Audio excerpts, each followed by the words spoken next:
예, 오늘은 제6과 하나님 행세를 함, 하나님 행세를 함 교과 공부를 시작하겠습니다. 2월 6일 안식일 6시 1분에 해가 집니다. 해가 또 점점 길어지고 있습니다. 이제 봄이 오고 있습니다. 오늘 TMI는요, 그대가 입고 싶은 그런 옷을 기증하세요 라고 이렇게 돼 있고요. 어르신들 집 청소를 도와주세요. 그것이 무엇이든지 누군가를 위해 소에게 비용을 내주세요. 참 좋은 일들입니다. 이런 일들을 할 수 있는 기회를 달라고 하나님께 기도를 하셨으면 좋겠습니다. 기도하는 사람들에게 기회가 오고 또한 하나님의 영광을 나타낼 수 있는 그런 특권이 주어집니다.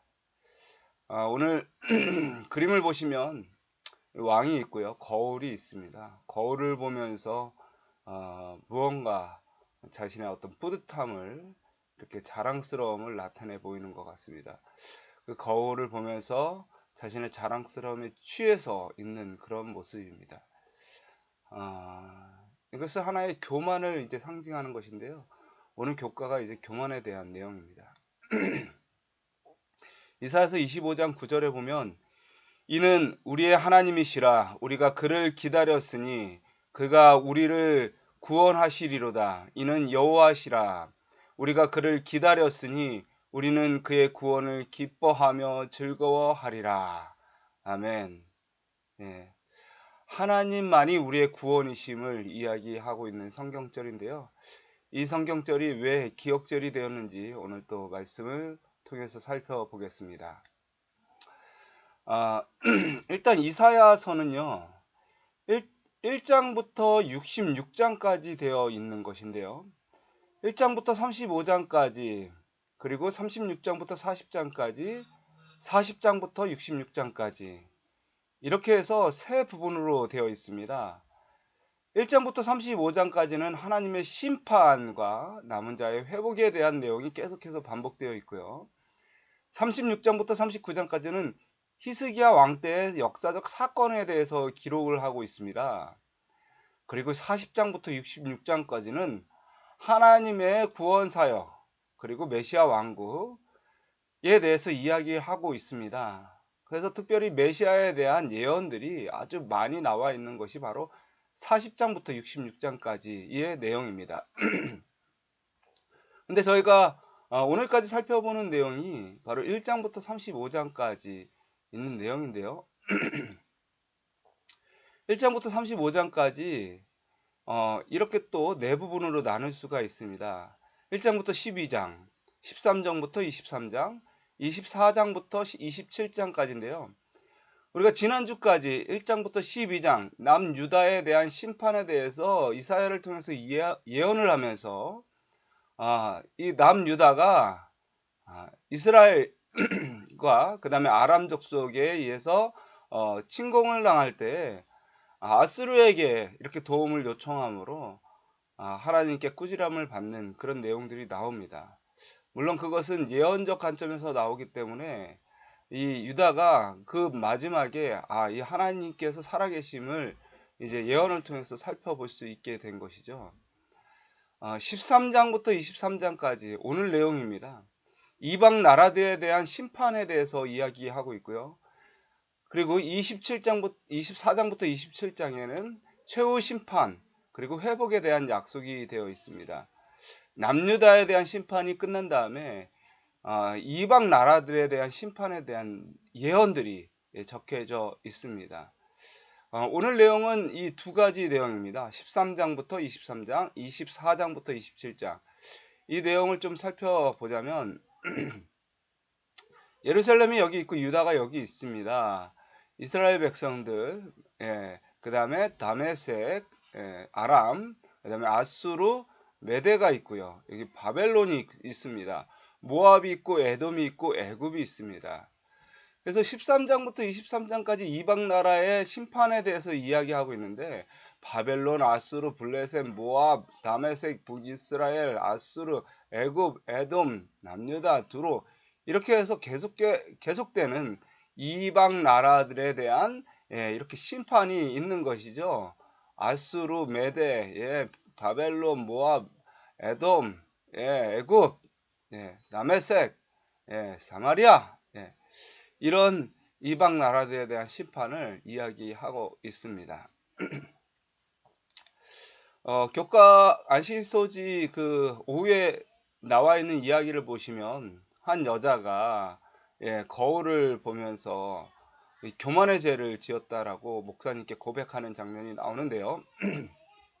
목사님이 그것은 교만의 죄가 아니라 착각의 죄입니다 라고 이야기합니다. 거울 앞에서 1시간 동안 있었던 자기의 모습에 취해서 그것이 교만이다 생각했는데 목사님은 착각의 죄라고 이야기를 하는 것이죠.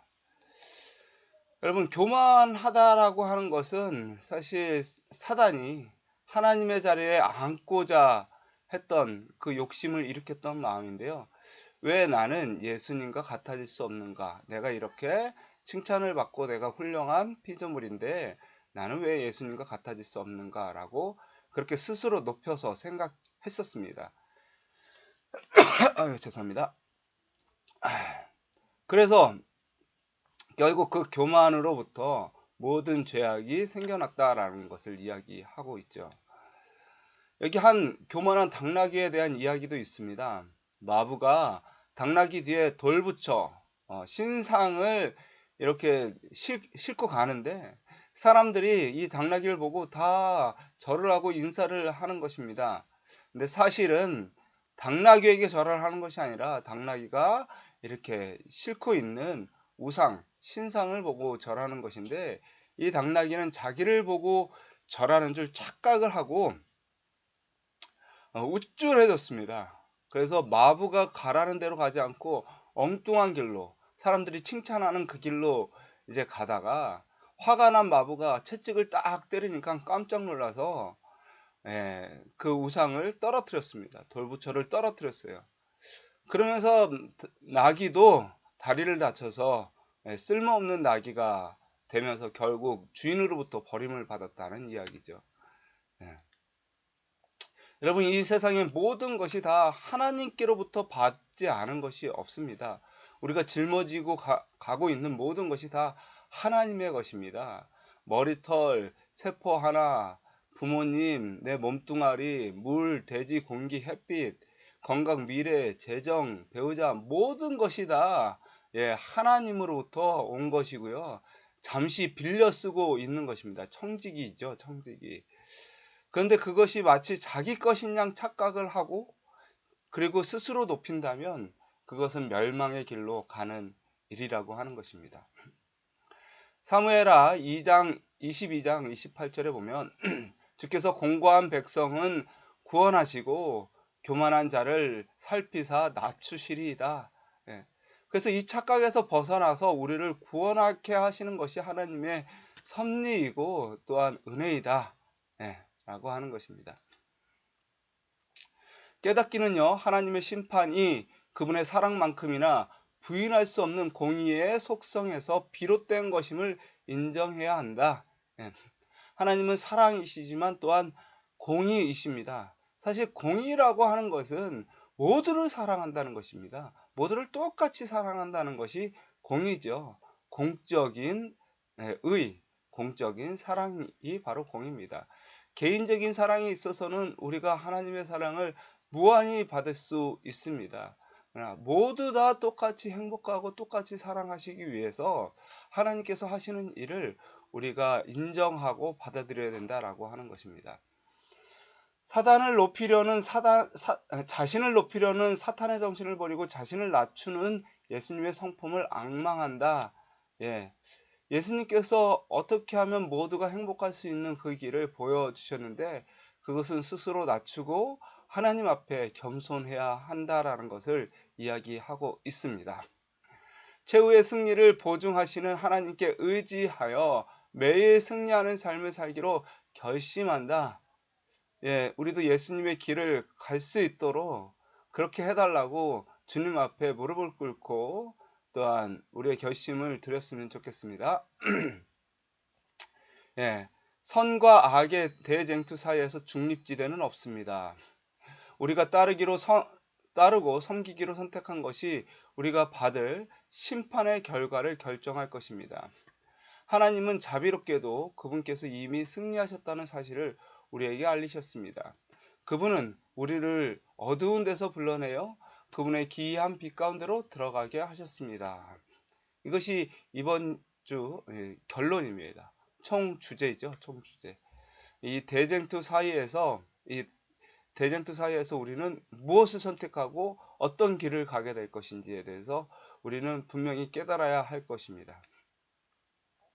자, 1월서지죠. 31일이 아닌데요. 이거 바꾸지 않았습니다. 1월서지입니다.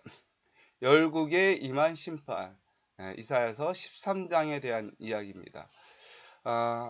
아까 본데 여기 보면은 13장 6절에 보면 너희는 애곡할지어다 여호와의 날이 가까웠으므로 전능자에게서 멸망이 임할 것이다 라고 이야기하고 있습니다.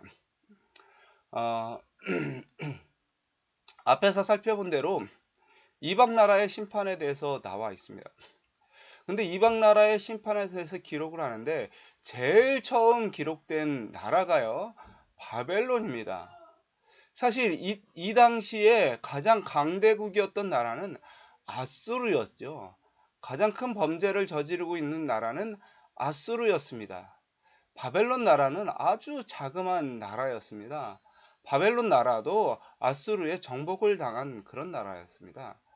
그런데 이런 수많은 나라들 중에 왜 하필 바벨론이 이 심판의 첫 번째 대상이 되었을까요?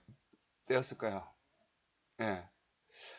이 교과에서는 이 바벨론의 심판에 대해서 미리 기록된 것은 하나님의 예지하심, 하나님의 예언하심을 보여주고, 그리고 이 일이 일어날 때에 이 백성들로, 하나님의 사람들로, 남은 자손들로 믿게 하기 위함이었습니다.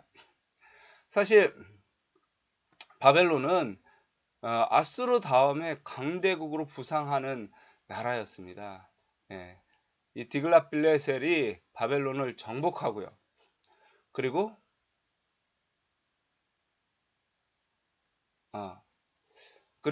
계속해서 이 속국에 있었지만 바벨론이 나중에 아수르를 정복하고 결국은 유다까지, 하나님의 나라 유다 왕국까지 정복하는 그런 세력으로 나오게 됩니다. 이사야서 13장을 전체를 읽어보면 이런 일들이 벌어집니다. 그들의 어린 아이들은 그들의 목전에서 메어침을 당하고 그들의 집은 노략을 당하겠고 그들의 아내는 욕을 당하리라 라고 얘기하고 있습니다. 악의 세력에 대한 하나님의 진노와 심판은 죄의 심각성을 증명하며 공의는 사랑만큼이나 부인할 수 없는 하나님의 본성을 나타낸다 라고 이야기하고 있는데요.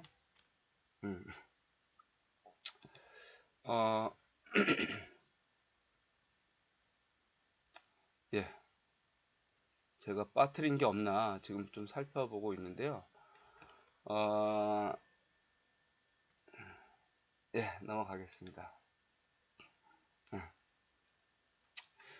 이사야서 13장을 보면 정말 참혹한 일들이 기록되고 있습니다. 사랑의 하나님께서 이방 나라들을 심판하는데 어떻게 이렇게 참혹한 아이들, 그다음에 집 아내까지 다 욕을 당하는 그런 일들이 일어날까? 이것이 과연 사랑의 하나님께서 하시는 일인가?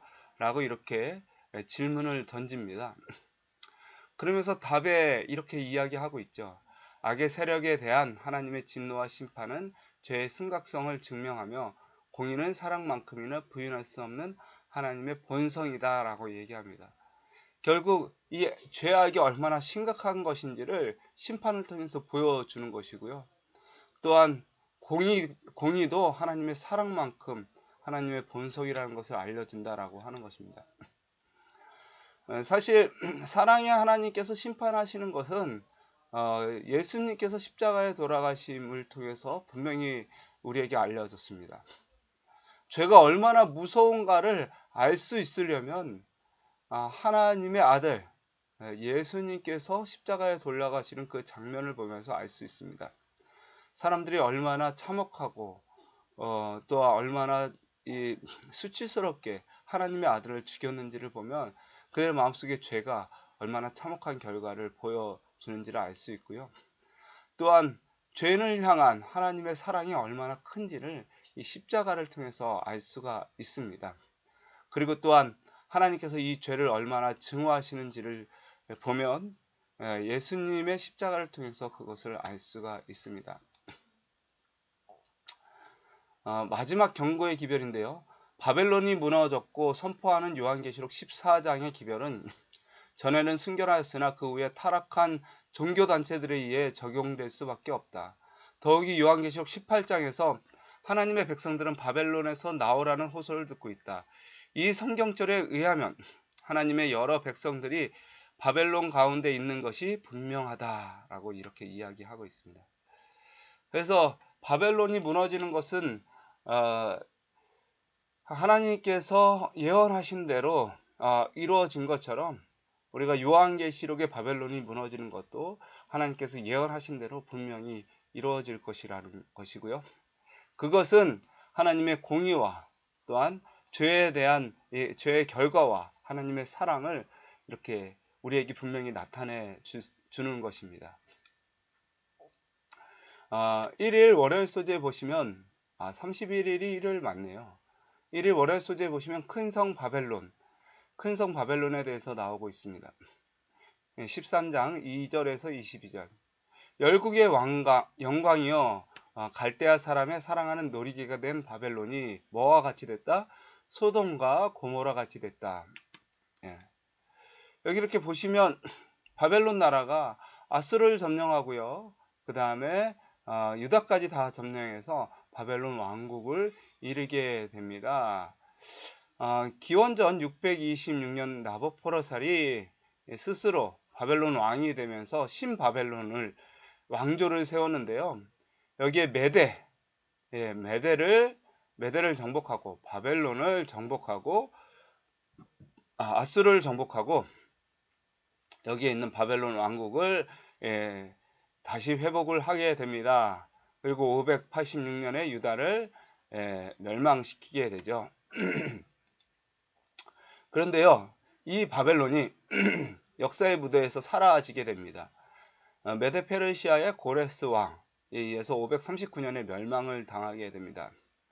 그리고 나서 그의 영광이 바로 사라진 것은 아니었습니다.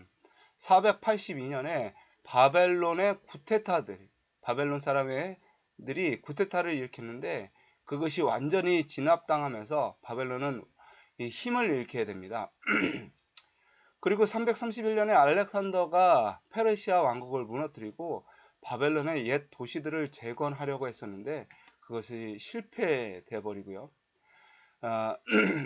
198년에 로마 사람들이 와서 이 바벨론 나라를 구경하러 왔는데 너무나 도시가 황폐되어서 그 옛 모습을 찾아볼 수도 없고 그리고 완전히 소돔과 같이 되어버린 것을 볼 수 있습니다. 그래서 바벨론 나라가 소돔과 같이 됐다라는 그런 예언은 이런 여러 세기에 걸쳐서 여러 연에 걸쳐서 몇백 년의 연도가 지난 다음에 완전히 성취가 되는 것을 볼 수가 있습니다. 그래서 이사야서 14장 1절, 2절, 3절 이렇게 보시면 바벨론이 멸망한 다음에 남은 자손의 회복에 대해서 이야기하고 있습니다. 여호와께서 야곱을 긍휼히 여기시며 이스라엘을 다시 택하여 그들의 땅에 두시리니 나그네 된 자가 야곱 족속과 연합하여 그들에게 예속될 것이며 민족들이 그들을 데리고 그들의 본토에 돌아오리니 이스라엘 족속이 여호와의 땅에서 그들을 얻어 노비로 삼겠고 전에 자기를 사로잡던 자들을 사로잡고 자기를 압제하던 자들을 주관하리라. 여호와께서 너를 슬픔과 공고와 및 너의 수고하는 고역에서 놓으시고 안식을 주시는 날에 너는 바벨론 왕에 대하여 이 노래를 지어 이르기를 압제하던 자가 어찌 그쳤으며 강포한 성이 어찌 그리 패하는고라고 이렇게 이야기하고 있습니다. 이것은 바벨론에 임한 심판은 그 나라에 의해 억압되었던 야곱의 자손들을 해방시켜 줌을 의미하고 있습니다. 이 일은 기원전 539년 고레스가 바벨론을 정복함으로 성취되었고, 고레스가 그 도성을 파괴하지는 않았으나 바벨론에 임할 종말의 시초가 됩니다. 그 도성은 하나님의 백성을 다시는 위협하지 못하게 되었고요. 아까 말했듯이 바벨론이 서서히 멸망해 가면서 남은 자손들도 회복의 그런 시간들이 점점 다가오고 있었습니다. 그래서 25일 월요일 소지에 보시면 25일이 아니죠. 1일 월요일 소지에 보시면 당시 유대인들에게는 바벨론이 황폐하게 되리라는 예언이 얼마나 어이없고 현실과 동떨어진 주장처럼 들렸을까요? 라는 질문이 나옵니다. 왜냐하면 그때는 아수르 나라가 상당히 컸던 나라였고 바벨론은 아주 작은 도시국가였기 때문에 이 바벨론이 황폐되리라는 것은 상상할 수가 없었습니다. 그런데 13장의 바벨론의 몰락을 하나님의 심판으로 극화시켜서 표현하고 있는데, 여호와의 날, 그 다음에 뭐 하늘의 별들과 해와 달과 온 천지가 하나님의 진노를 받는 그런 장면을 묘사하고 있는데 13장 3절에 보면 그 바벨론을 무너뜨리기 위해서 하나님께서 세우신 자, 구별한 자들이 그들을 하나님의 진노하심의 도구로 이제 사용되는 것을 묘사하고 있습니다. 이것은 드보라와 바락이 이제 사사기 5장에 나와 있는 그런 내용과 비슷한 내용으로 이렇게 묘사되고 있는데요. 하나님께서 이방의 압제자들과 싸우시는 그런 싸우시고 이스라엘 백성들을 구원하시는 그것을 이렇게 상징적으로 묘사하고 있는 것입니다. 영감의 교훈에 보면 페르시아의 정복군이 예기치 않게 바벨론의 수도 한복판을 뚫고 들어가므로 유대인들은 그들의 압박자들이 돌연히 멸망할 것이라는 이사야의 예언이 문자 그대로 성취되는 충분한 증거를 보았다라고 얘기하고 있습니다. 사실 이사야 시대에는 상상할 수 없는 그 일을 이제 유대인들, 남은 자손들은 보게 된 것이죠. 얼마나 감격스러운 일이고 살아계신 하나님께 영광을 돌리게 되는 일인지 모르겠습니다. 이 일 화요일에 보시면 14장 산왕의 몰락이라고 되어 있습니다. 드디어 이 14장에 보시면 이제 루스벨에 대한 이야기가 아주 상징적으로 이야기하고 있습니다. 너 아침의 아들 계명성이여 어찌 그리 하늘에서 떨어졌으며 그 열국을 엎은 자여 어찌 그리 땅에 찍혔는고라고 이렇게 되어 있습니다. 이것은 여러분 바벨론의 멸망에 대해서 조롱하면서 비유적으로 얘기하고 있습니다. 바벨론 왕들이요, 어떻게 떨어졌냐면 이 스월에 떨어졌고요. 구더기가 내 아래 깔림같이 지렁이가 너를 덮었도다라고 이렇게 되어 있는데 완전 밑바닥까지 떨어졌다라고 하는 내용입니다. 13장의 바벨론의 멸망에 대해서 이야기하고 14장은 그 바벨론 왕을 조롱하는 내용입니다. 조롱하는 내용인데요. 여기 보시면 14장의 내용들이 바벨론 왕에게 왜 이렇게 적용이 됐냐면 바벨론 왕들이 얼마나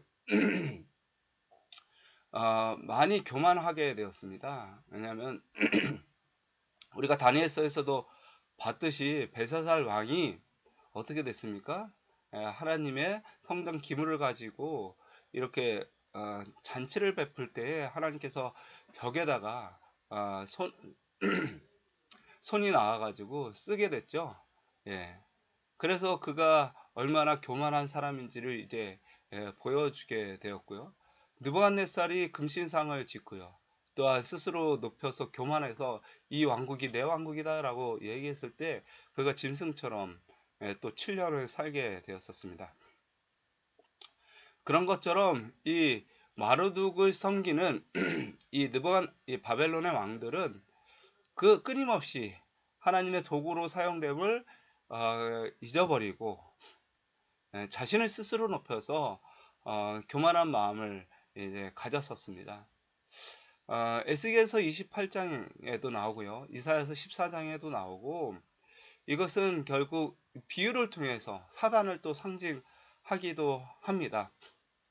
하나님의 백성을 괴롭혔던 이 사단은 결국 바벨론 왕을 통해서 자신의 뜻을 이루게 된 것이죠.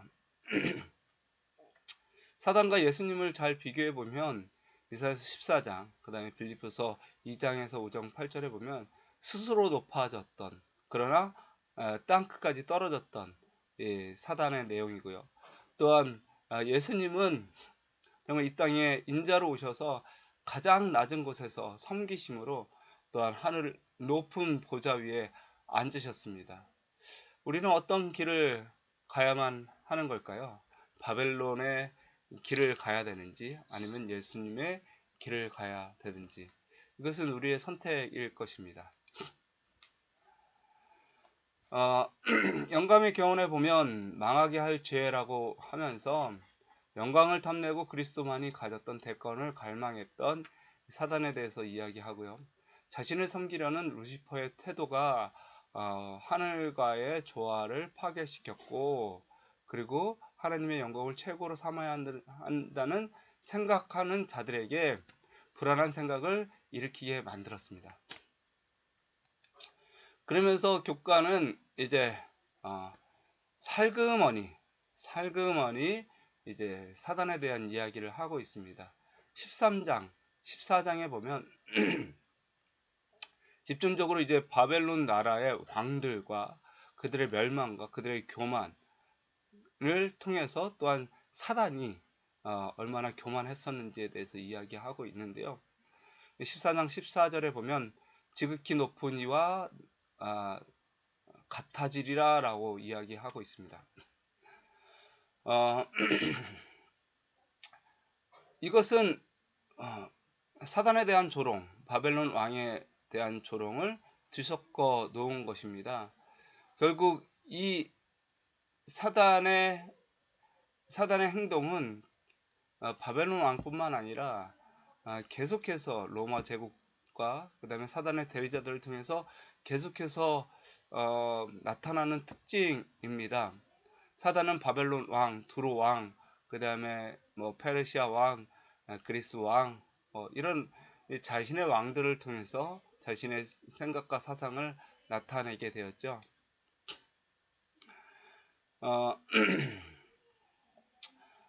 이 바벨론이라는 뜻 자체가 신들의 문이라는 뜻입니다. 결국 고대 바벨론 그 왕의 어떤 상징적인 그런 내용들을 통해서 요한계시록에 나타나는 이제 바벨론에 대해서 이제 나중에 상징적으로 설명을 하고 있는 것이죠.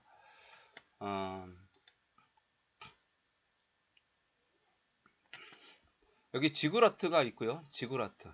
이게 바벨탑을 쌓아서 하늘까지 높이 올라서 하늘로 올라가는 문을 만드는 것입니다. 이 베델이 있습니다. 베델. 죄인이 하나님께 은혜를 구했을 때 천사들이 내려와서 하늘로 올라가는 그런 사닥다리를 이야기하고 있습니다. 지구라트를 통해서 하늘로 올라갈 것인가, 아니면 이 사다리를 통해서 하늘로 올라갈 것인가, 하나님께서는 이 두 길 중에 하나를 선택하라고 하는 것이고요. 이것이 대쟁투의 하나의 초점인 것이죠. 하나님의 은혜로 살아갈 것이냐, 인간의 행위로 살아갈 것이냐, 여기에서 이 문제가, 이 사상이 나오게 되는 것입니다. 바리새인과 세리의 모습을 보면 이 교만과 겸손, 하나님의 행위와 하나님의 은혜와 인간의 행위, 그리고 지그라트와 그 다음에 사닥다리, 야곱에게 임했던 그 사닥다리. 우리는 어떤 이 하늘의 문이 필요한 사람들일까요? 우리가 스스로 높여서 구원을 얻을 수 있는 것은 아무것도 없습니다. 그러나 우리가 나 자신을 오히려 낮춤으로 하나님 앞에 무릎을 꿇을 때 하나님의 은혜가 임하고 하늘의 문이 열린다는 사실입니다. 사람이 하나님의 정부에 반역하기 전까지는 하나님과 사람 사이에 자유스러운 교통이 있었다. 그러나 아담과 하와의 죄가 하늘과 땅을 분리시켰으므로 사람은 창조주와 교통할 수 없었다. 그러나 세상은 소망 없는 상태로 홀로 버려지지 않았다. 그 사닥다리는 하나님께서 정하신 교통의 매개인 예수님을 나타낸다. 그 다음에 이제 이거 안 고쳤네요. 목요일 서지입니다. 시온의 최후 승리. 그날에 말하기를 이는 여호와시라. 우리가 그를 기다렸으니 우리는 그의 구원을 기뻐하며 즐거워하리라. 라고 이렇게 이야기하고 있습니다. 각 나라에 대한 심판이 이루어지고요. 24장부터 27장까지는 하나님께서 이스라엘 나라 남은 백성들을 회복하는 그런 장면이 나오게 됩니다. 하나님의 원수들이 전 세계적인 규모의 결정적인 패배를 맞게 되고 그분의 백성들은 하나님의 섭리로 구원을 얻게 된다라는 내용입니다. 특별히 24장에 보면 황폐한 이 세상에 대해서 묘사를 하고 있는데요. 땅이 온전히 공허하게 되고 황무하게 되고 슬퍼하며 쇠잔하게 되고 쇠잔하게 된다라고 이렇게 이야기하고 있습니다. 이것은 마치 예수님의 재림 후에 이 땅이 공허하고 황폐하게 되는 것을 이렇게 상징적으로 묘사를 하고 있는 것처럼 보입니다. 그래서 그 이후에 하나님께서 사단은 완전히 이렇게 천년 동안 이 땅에서 홀로 남겨두지만 우리는 하늘에 올라가서 천년 동안 하늘에서 살게 되는 것을 의미하는 것이죠. 그래서 이 24장 23절에 보시면 달이 수치를 당하고 해가 부끄러워하리니 이는 만군의 여호와께서 시온산과 예루살렘에서 왕이 되시리라. 마치 이것은 계시록 21장 23절에 그 성은 해나 달의 비침이 쓸데없으니 그렇죠? 이는 하나님의 영광이 비치고 어린 양이 그 등불이 되심이라. 이제 해가 없고 하나님께서 우리와 함께 하시고 그 빛으로 우리가 살아갈 수 있다라는 것을 이야기합니다. 그래서 이사야서는 요한계시록과 마찬가지로 바벨론으로 대표되는 사탄과 악의 세력이 최종적으로 멸망을 하고요. 갇히고요. 그분의 백성이 하나님과 함께 살게 된다는 것을 24장부터 27장까지 계속해서 묘사하고 있는 것이죠. 하나님은 정말로 악한 자들을 멸하시는가? 라는 그런 질문을 하고 있습니다. 근데 악한 자들을 멸하시는 것이 아니죠. 28장 21절에 보시면 그런 일들은 하나님께서 하시는 일이 아니다라고 이야기하고 있습니다. 단순히 욕심이 잉태한 즉 죄를 낳고 죄가 장성한 즉 사망을 낳는 것처럼 죄 자체가 가지고 오는 그런 멸망의 결과를 이제 악한 자들이 스스로 당할 수밖에 없게 된다라고 하는 것입니다. 이 꽃이 가지에서 떨어지면 결국은 죽을 수밖에 없게 되는 것이죠. 이것은 산 꽃이 아닙니다. 얼마 안 있으면 죽을 꽃인데요. 이 죽을 꽃을 스스로 높여서 내가 살 수 있다라고 한다면 그것처럼 어리석은 것이 없다라고 하는 것이죠. 성경은 계속해서 이야기합니다. 우리는 하나님 없이는 떠나서 살 수 없다. 하나님께서 비추는 그 빛으로 우리가 사는 것이지 아무리 태양빛이 우리를 먹여 살리는 것처럼 보일지라도 그것은 착각일 뿐이다. 그러므로 우리는 하나님 앞으로 나아가야 한다라는 것을 이야기하고 있습니다. 영감의 교훈에 보면 바벨론은 그 죄의 분량을 다 채웠다. 그의 때가 이르렀고 멸망의 시기는 무르익어 있다. 이제 그들은 그들을 위대하게 해주었던 모든 것을 박탈당하고 궁핍해지고 아무런 방비 없이 버려진다. 이렇게 이야기하고 있습니다. 자, 금요일 서신입니다. 우리가 구원을 받는 것은 조건에 의한 것인가? 아니다. 결코 그렇지 않다. 그 조건이 있다면 그 조건은 십자가의 이 공로에 구세주의 공로에 우리의 모든 것을 이렇게 내려놓는 것이 조건이지 우리의 행위가 조건이 아니다라고 하는 것이죠. 그래서 하나님께서 세상에서 죄인을 부르시고 초청하실 때는 조건이 없다. 그것은 그리스도의 초청에 의한 것이지 우리가 어떻게 반응할지를 보시고 우리를 초청하시는 것은 아닙니다. 그리스도는 우리가 반응하지 않을지라도 무한한 은혜와 사랑으로 우리를 초청하신다. 그래서 하나님은 그것을 통해 우리의 마음들을 감동시키신다. 십자가의 예수 그리스도의 사랑을 통해서 우리의 마음을 감동시키시고요. 그리고 바로 그곳에 그가 이전에 소유했다고 생각했던 그 어떤 것보다도 뛰어난 사랑이 있다라는 것을 우리로 알게끔 하십니다. 그 사랑을 오늘도 깨달았으면 좋겠습니다. 이방 나라의 심판은 결국 이스라엘 백성들을 구원하기 위한 하나님의 섭리였다는 것을 기억하면서요. 이 세상은 심판하실 것인데 그것은 죄의 결과로 죄의 파멸대로 그들을 내려놓고 결국은 하나님의 백성들을 구원하시는 그런 심판을 주님께서 베푸신다는 그런 사실을